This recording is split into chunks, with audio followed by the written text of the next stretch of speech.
அவனை அவனை ரசித்து கிடந்து விழிகள் வேறாரை. Hello sweet arts, welcome to the edit. So இந்த மாதிரி ஒரு க்யூட்டான எடிட்டை எப்படி ஈஸியாக இன்ஷாட்டில் எடிட் பண்ணுறதுன்னு தான் பார்க்க போகிறோம். ரொம்ப ஈஸி, டைம்லாம் உங்களுக்கு ரொம்ப எடுக்காது. ஃபர்ஸ்ட் வந்துட்டு இமேஜஸ் எப்படி வந்துட்டு நம்ம டவுன்லோட் பண்ணுறதுன்னு பார்க்க போகிறோம். ஓகேவா? உங்களுக்கு இந்த ஸ்டெப் தெரிஞ்சிருந்தால் நீங்கள் வந்துட்டு ஸ்கிப் பண்ணிக்கோங்க. நிறைய பேர்த்துக்கு இமேஜஸ் டவுன்லோட் பண்ண தெரியாது அவங்களுக்காக. ஃபஸ்ட்டு பின்ட்ரெஸ்ட் ஆப் வந்து ஓப்பன் பண்ணிவிட்டு சர்ச்சில் போயிட்டு கப்பிள் ஜிப்லி ஆர்ட் அந்த மாதிரி கொடுத்தீங்கன்னாவே உங்களுக்கு வந்துட்டு இமேஜஸ் எல்லாம் வந்துட்டு கிடச்சிரும். ஸோ இதில் வந்துட்டு இமேஜஸ் எந்த மாதிரி டவுன்லோட் பண்ணோன்னா உங்களுக்கு வந்து சைடில் வந்து எந்த கட்டும் இல்லாத மாதிரி, உங்களுக்கு வந்துட்டு கட் அவுட் பண்ணுறப்போ சைடில் எந்த இதுவும் இல்லாமல் ஃபுல்லாக கை கால் எல்லாமே, கால் தெரியலினாலும் பரவாயில்ல, இந்த மாதிரி வந்துட்டு உங்களுக்கு சைடில் எல்லாம் கட் ஆகாத மாதிரி வந்துட்டு டவுன்லோட் பண்ணிக்கோங்க. நான் ஆல்ரெடி வந்துட்டு ஒரு சிலதெல்லாம் டவுன்லோட் பண்ணிட்டேன், அதனால நான் காட்டுறேன். ஸோ இந்த இமேஜ், ஸோ இதில் வந்துட்டு சைடில் எதுவும் கட் ஆகலை. கீழே வந்துட்டு உங்களுக்கு கட் ஆனால் பரவாயில்ல, உங்களுக்கு ஒரு அரைவாசி இல்லைன்னா முக்கால்வாசி கட் ஆனாலும் ஓகே தான். ஸோ அந்த மாதிரி இமேஜஸாக பார்த்து நீங்கள் டவுன்லோட் பண்ணிக்கோங்க. இதுக்கப்புறம் நம்ம இன்ஷாட்டில் போய்ட்டு ஃபோட்டோவில் போய்ட்டு எடிட் பண்ண போகிறோம். ஃபோட்டோ செலக்ட் பண்ணிக்கோங்க. செலக்ட் பண்ணிவிட்டு இப்போ நம்ம டவுன்லோட் பண்ண இமேஜை வந்து செலக்ட் பண்ணிக்கோங்க. ஸோ பார்த்திங்கன்னா தெரியும், நான் ஆல்ரெடி முக்கால்வாசி பண்ணி வச்சுட்டேன். ஸோ இதை வந்துட்டு ஹெச்டி என்ஹான்ஸ் கொடுத்துக்கோங்க. ஸோ இது வந்துட்டு உங்கள் இன்ஷாட்டில் இல்லைன்னா அப்போ நீங்கள் வந்து பழைய வெர்ஷன் வச்சுருக்கீங்கன்னு அர்த்தம். புது வெர்ஷன் வந்துட்டு டவுன்லோட் பண்ணிக்கோங்க. ஸோ என்ஹான்ஸ் பண்ணிக்கோங்க. என்ஹான்ஸ் ரொம்ப ஹெல்ப்ஃபுல்லாக இருக்குது எனக்கு தெரிஞ்சு. ஸோ என்ஹான்ஸ் பண்ணதுக்கப்புறம் நீங்கள் வந்துட்டு செலக்ட் பண்ணிவிட்டு கட் அவுட்னு ஒரு ஆப்ஷன் இருக்கும்ல, ஸோ நம்ம வந்துட்டு கட் அவுட் பண்ணிக்கலாம். ஸோ இங்கே இருக்கும் கட் அவுட் கொடுத்ததுக்கப்புறம் இந்த மாதிரி வந்துடும். இப்போ நான் வந்துட்டு ஒரு சிலது எரேஸ் பண்ணணும். எரேசர் போயிட்டு சைடில் உங்களுக்கு தேவையில்லாத இடத்துல எல்லாம் வந்துருந்ததுன்னா இந்த மாதிரி எரேஸ் பண்ணிக்கோங்க. அதே மாதிரி வேணுங்கிற இடத்துல எங்கேயாச்சும் போயிருந்ததுன்னா ப்ரஷ் வச்சு நீங்கள் அந்த இடத்த வந்துட்டு சரி பண்ணிக்கலாம். ஓகேவா? ஸோ இதை வந்துட்டு நம்ம வந்து சேவ் பண்ணிக்கலாம். ஸோ ப்ரஷ் வச்சிங்கன்னா உங்களுக்கு இந்த மாதிரி தான் வரும். ஸோ நீங்கள் வந்துட்டு இரேஸ் பண்ணுற மாதிரியே அதே இடத்துல டச் பண்ணிங்கன்னா உங்களுக்கு இரேஸ் ஆன இடமும் உங்களுக்கு திரும்ப வந்துடும். ஓகேவா? இப்போ இந்த மாதிரி நீங்கள் நல்லா ஜூம் பண்ணி நீங்கள் நல்லா டீட்டெயிலாக பண்ணுறனாலும் பண்ணிக்கோங்க. ஓரளவுக்கு உங்களுக்கு எல்லாமே டீட்டெயில்ஸ் நல்லாவே கிடைக்கும். ஸோ இந்த மாதிரி நீங்கள் வந்துட்டு பண்ணிக்கோங்க. நீங்கள் வந்துட்டு இல்லை வேறு ஏதாவது கட் அவுட் ஆப்ஷன் நீங்கள் வந்து வச்சுருந்தீங்கன்னா நீங்கள் அதை வச்சு கூட பண்ணிக்கலாம், உங்கள் இஷ்டம்தான். ஸோ இது வந்து இன்னும் ஈஸியாக இருக்கும், நம்மளே பண்ணுறதுனா பண்ணிக்கலாம். ஸோ இதை வந்துட்டு நம்ம வந்து சேவ் பண்ணி எக்ஸ்போர்ட் பண்ணிக்கலாம். எக்ஸ்போர்ட் பண்ணி எவ்வளோ இமேஜ் வேணுமோ ஸோ இந்த மாதிரி கொஞ்சம் ஜூம் இன் பண்ணிவிட்டு அதுக்கப்புறம் எக்ஸ்போர்ட் பண்ணுங்கள். அது ஏன்னு நான் சொல்கிறேன். இமேஜ் வந்து கொஞ்சம் சைஸ் சின்னதை பண்ணிவிட்டு எக்ஸ்போர்ட் பண்ணிக்கோங்க. இப்போ வந்துட்டு வீடியோ செலக்ட் பண்ணிவிட்டு நியூ வீடியோ நீங்கள் வந்து இமேஜஸ் மட்டும் இப்போ செலக்ட் பண்ணுங்கள், வேறு எதுவும் பண்ணாதீங்க.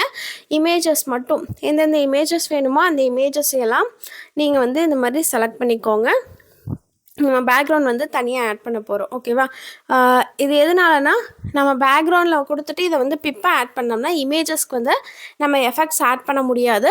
பட் நம்ம இமேஜஸ் ஆட் பண்ணிவிட்டு நம்ம பேக்ரவுண்டில் உங்களுக்கு தனியாக ஆப்ஷன் இருக்கும், அதில் போய்ட்டு ஆட் பண்ண போகிறோம். இப்போ கேன்வாஸ் போய்ட்டு 16:9 ரேஷியோ வச்சுட்டு டபுள் டிக் கொடுத்துக்கோங்க. இப்போ பேக்ரவுண்ட் ஒரு ஆப்ஷன் இருக்கும். ஸோ அதில் பாருங்கள், இமேஜ் ஆட் பண்ணிக்கோங்க. உங்களுக்கு எந்த பேக்ரவுண்ட் இமேஜ் வேணுமோ நீங்கள் அந்த இமேஜ் வந்துட்டு ஆட் பண்ணிக்கலாம். அதை வந்து டபுள் டிக் கொடுத்துக்கோங்க. உங்களுக்கு எந்த இமேஜ் வேணுமோ ஆட் பண்ணிக்கோங்க. தென் நான் வந்து நான் ஒரு சில இமேஜஸும் நான் வந்து மெட்டீரியல் லிங்க்கில் கொடுத்துட்றேன். தென் ஆடியோ, நான் எக்ஸ்ட்ராக்ட் ஆடியோ ஃப்ரம் வீடியோ போய்ட்டு ஆடியோ வந்துட்டு நான் எக்ஸ்ட்ராக்ட் பண்ணிக்கிறேன். ஸோ சாங்ஸ் இதெல்லாம் பார்த்தீங்கன்னா நான் இன்ஸ்டாகிராம்லேருந்து டவுன்லோட் பண்ணி வச்சது தான். ஸோ ஒரு சிலர் வந்துட்டு டவுன்லோட் பண்ணுறதுக்கு ஆப்ஷன் இருக்கும், அதில் பண்ணிக்கோங்க. தென் பீட் மார்க் எப்பவும் போல் இதில் வந்து புதுசாக ஒரு இது வந்திருக்கு. ஸோ ஆட்டோ பீட் மார்க் அதுவே ஆட் பண்ணும். ஆனால் அது வந்துட்டு அந்த பீட் மியூசிக் இருக்குல்ல அதுக்கேற்ற மாதிரி கொடுக்கும். நீங்கள் வந்துட்டு மேனுவலாக ஆட் பண்ணிங்கன்னா தான் லிரிக்ஸ்க்கு ஏற்ற மாதிரி வரும். நீங்கள் ட்ரை பண்ணுறேன்னா பண்ணி பாருங்கள், அது உங்கள் இஷ்டம்தான். ஸோ நான் வந்துட்டு மேனுவலாக வந்து பீட் மார்க் வந்து ஆட் பண்ணிக்கிறேன். பீட் மார்க் ஆட் பண்ணதுக்கப்புறம் நாம் வந்துட்டு இமேஜ் வந்துட்டு கரெக்டாக அந்த பீட் மார்க்குக்கு ஏற்ற மாதிரி செட் பண்ணிக்கோங்க. ஓகேவா? ஸோ இதுக்கப்புறம் உங்களுக்கு வந்து இந்த ஸ்டெப் எதுக்காகனா நம்ம ட்ரான்சிஷன் ஆட் பண்ணுறக்கு. ஸோ ட்ரான்சிஷன் நான் வந்து ஸ்டார்டிங் ஃபர்ஸ்ட் ஒன் இருக்குது பாருங்கள், அது கொடுத்துருக்கேன். அவ்வளோதான், டபுள் டிக் கொடுத்துக்கோங்க.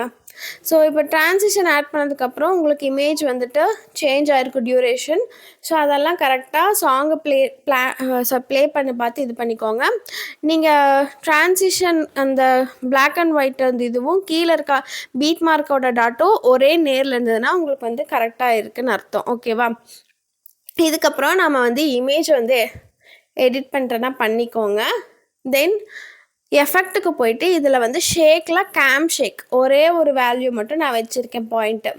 ஸோ அது வீடியோ என்வரில் கொடுத்துட்டு அவ்வளோதான். பார்த்தீங்கன்னாவே உங்களுக்கு ஃபுல்லாக வந்துட்டு அப்ளை ஆயிரும், எல்லா இமேஜுக்கும் அப்ளை ஆயிரும். இது வந்து இமேஜ் வந்து கரெக்ட் பொசிஷனில் வச்சுட்டு நீங்கள் பாருங்கள். ஸோ ஜூம் பண்ணுறேன்னா பண்ணிக்கோங்க.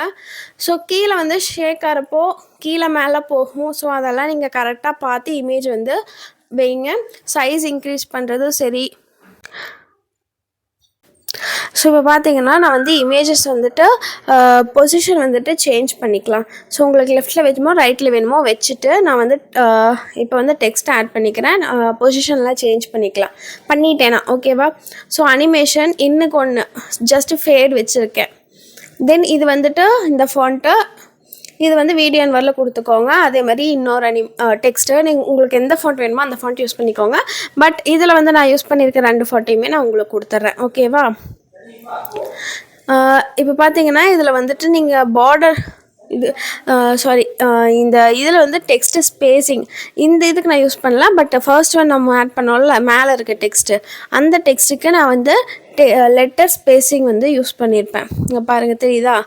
ஸோ லெட்டர்ஸ்க்கு நடுவில் ஸ்பேஸ் யூஸ் பண்ணியிருப்பேன். ஸோ அது மட்டும் நீங்கள் வந்துட்டு கரெக்டாக வச்சுக்கோங்க. ஸோ இதுக்கு அனிமேஷன் 2க்கும் அனிமேஷன் நான் வந்துட்டு செட் பண்ணிக்கிறேன். இப்போ பாருங்கள் இது செகண்ட் ஒன் கலர் பார்டர் வைக்கிறேன், வைங்க, வேணாட்டி விட்டுருங்க. அனிமேஷன் வந்துட்டு ஜஸ்ட்டு நான் வந்து இந்த ரைட்டிங் இதாகிற மாதிரி சிங்கிள் லெட்டரில் ஃபர்ஸ்ட்டு இருக்கும்ல அதுதான் வச்சுருப்பேன். அவுட்டை வந்துட்டு ஃபேட் வச்சுருப்பேன். இங்கே பாருங்கள். தென் அனிமேஷன் டைமிங் மட்டும் ஃபுல்லாமே இன்க்ரீஸ் பண்ணிக்கோங்க. தென் கீழே வந்து நம்ம ஆல்ரெடி பீட் மார்க்குக்கு ஏற்ற மாதிரி செட் பண்ணி நீங்கள் ஸ்ப்ளிட் பண்ணிக்கோங்க டெக்ஸ்ட்டையெல்லாம். ஃபுல்லாக ஸ்ப்ளிட் பண்ணதுக்கப்புறம் இந்த இடத்துல நம்ம வந்துட்டு டெக்ஸ்ட்டை சேஞ்ச் பண்ணதுக்கப்புறம் பொசிஷன் சேஞ்ச் பண்ணி வைக்கலாம். இல்லைனா பொசிஷன் சேஞ்ச் பண்ணிவிட்டு டெக்ஸ்ட்டை வந்து சேஞ்ச் பண்ணி வைக்கலாம். ஃபர்ஸ்ட் நான் வந்து பொசிஷன் எல்லாம் சேஞ்ச் பண்ணிக்கிறேன் கரெக்டாக. இது வந்துட்டு எதுக்காகனா நம்ம வந்து லிரிக்ஸ் வந்து டைப் பண்ணுறப்போ ஸ்பேஸ் இது ஒரு சைடில் போகும். ஐ மீன் அந்த சைடு ஸ்க்ரீனுக்கு வெளியே போகிறக்கும் சான்ஸ் இருக்குது. ஸோ அதனால் ஃபர்ஸ்ட்டு இமேஜுக்கு ஏற்ற மாதிரி நீங்கள் டெக்ஸ்ட்டை வந்து சேஞ்ச் பண்ணிவிட்டு அதுக்கப்புறம் லிரிக்ஸை வந்து சேஞ்ச் பண்ணிக்கோங்க. இன்னும் கொஞ்சம் ஈஸியாக இருக்கும். ஃபுல்லாமே சேஞ்ச் பண்ணிட்டு பண்ணுங்கள், ஒவ்வொன்றா பண்ணாதீங்க, அது வந்து ரொம்ப டைம் எடுக்கும். ஸோ ஃபுல்லாக சேஞ்ச் பண்ணிவிட்டு பொசிஷன் சேஞ்ச் பண்ணிவிட்டு லிரிக்ஸ் சேஞ்ச் பண்ணுங்கள். இல்லைனா லிரிக்ஸை சேஞ்ச் பண்ணிவிட்டு அதுக்கப்புறம் பொசிஷன் சேஞ்ச் பண்ணுங்கள். ஸோ அவ்வளோதான். இதில் வேறு எந்த விஷயமும் இல்லை. ரொம்ப ஈஸியான எடிட்டிங் தான், ரொம்ப டைமும் எடுக்காது. உங்களுக்கு வந்துட்டு கட் அவுட் பண்ணுறக்கும் ஹெச்டியை என்ஹான்ஸ் பண்ணுறக்கு மட்டும்தான் டைம் எடுக்கும், வேறு எதுக்குமே இல்லை. ஸோ அவ்வளோதான் கைஸ், நம்ம வீடியோ வந்துட்டு ரெடி ஆயிடுச்சு. ஸோ உங்களுக்கு இந்த வீடியோ பிடிச்சிருக்கா பிடிக்கலையா, ஈஸியாக இருந்துச்சா இல்லையா அப்படின்னு மறக்காமல் கீழே கமெண்ட்டில் சொல்லுங்கள். இதில் இருக்க பேக்ரவுண்ட் இமேஜஸ் அண்ட் டெக்ஸ்ட்டோட ஃபாண்ட்ஸ் எல்லாமே நான் கொடுத்துட்றேன். ஸோ அவ்வளோதான் கைஸ், உங்களை அடுத்த வீடியோவில் பார்க்குறேன். பாய்.